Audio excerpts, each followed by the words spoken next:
हमारे समाज में अनेक प्रकार की घटना डेली घटित होती है, लेकिन दोस्तों जो मैं आज आपको सच्ची घटना सुनाने जा रहा हूँ, एक ससुर अपनी ही बहू के साथ कैसे जोर जबरदस्ती करता है। उसको इस बात की जरा सी भनक नहीं होती है कि जो उसका छोटा बेटा होता है खिड़की के माध्यम से, जंगले के माध्यम से उसको देख रहा होता है। नमस्कार दोस्तों, मैं संकेत सिंह आपका स्वागत करता हूँ क्राइम अभियान में। आशा करता हूँ आप अच्छे होंगे। आज जो सच्ची घटना है, राजस्थान में जिला लगता है बसवाड़ा, उसमें थाना होता है कुशलगढ़, उसमें गांव होता है पांडवा सुरली। दरअसल सच्ची घटना पांडवा सुरली से निकल के आ रही है। एक परिवार जिसमें 4 मेंबर हुआ करते थे, जो परिवार के मुख्य व्यक्ति होते हैं उनका नाम होता है बहादुर।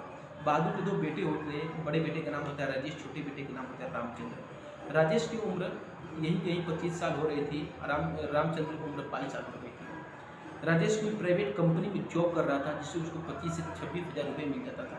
जो उसके माता पिता होते हैं सोचते हैं कि घर का बड़ा बेटा बड़ा हो चुका है, कहीं ना कहीं वो अपने आर्थिक स्थिति पे आधारित हो सकता है, इसलिए उसका शादी कर देना उचित होगा। बेटे की अनुमति से उसकी शादी ठीक हो जाता है। शादी 22/4/2019 में हो जाता है। घर में नए मेहमान की एंट्री होता है, सब कुछ सकुशल होता है, लेकिन जो राजेश होता है अपना नौकरी छोड़ चुका था, घर में ही रहने लगा था। उसका जो पैसा होता है शादी में खर्च हो चुका था।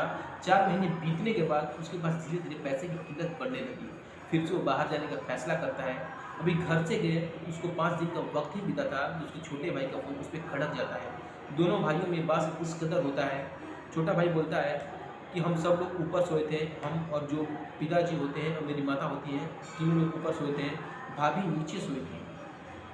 छोटा भाई बोलता है कि रात का 12 बजे अचानक से मेरी नींद खुल जाती है। मैं देखता हूँ कि मेरे बगल में पिताजी नहीं है। मैं 1.5 घंटे तक उनका इंतज़ार करता हूँ।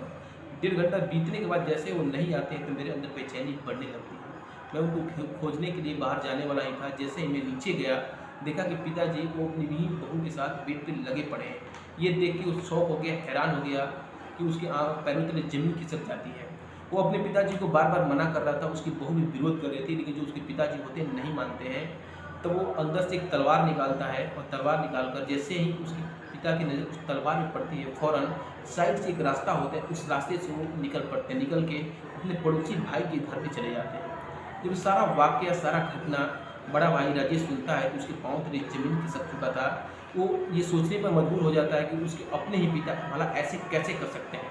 वो फ़ौरन घर पे आता है। दोनों भाई आपस में प्लान करते हैं।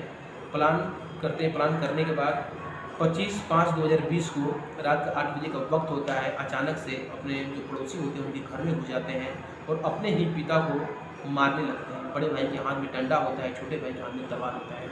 इतना बेरहमी तरीके से मारते हैं कि घटनास्थल पे अपने पिता की मृत्यु कर देते हैं। जब उनकी मृत्यु हो जाती है तो उनकी लाश को अपने घर लाते हैं। उस लाश को पन्नी में बांधकर जो गटर होता है उसमें फेंक देते हैं। जो पड़ोसी लोग होते हैं उसकी सूचना पुलिस को देते हैं।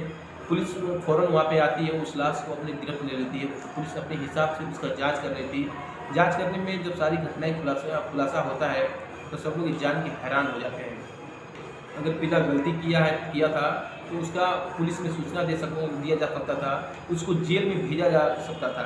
हमारे समाज में डेली ऐसी ही घटना घटित होती है। सारी घटना सुनाने का मतलब किसी की भावनाओं को ठेस पहुँचाना नहीं, किसी को आहत करना नहीं, बल्कि आपको जागरूक करना मेरा काम है। आशा करता हूँ आपको ये सच्ची कहानी अच्छी लगी होगी। इसी के साथ नमस्कार।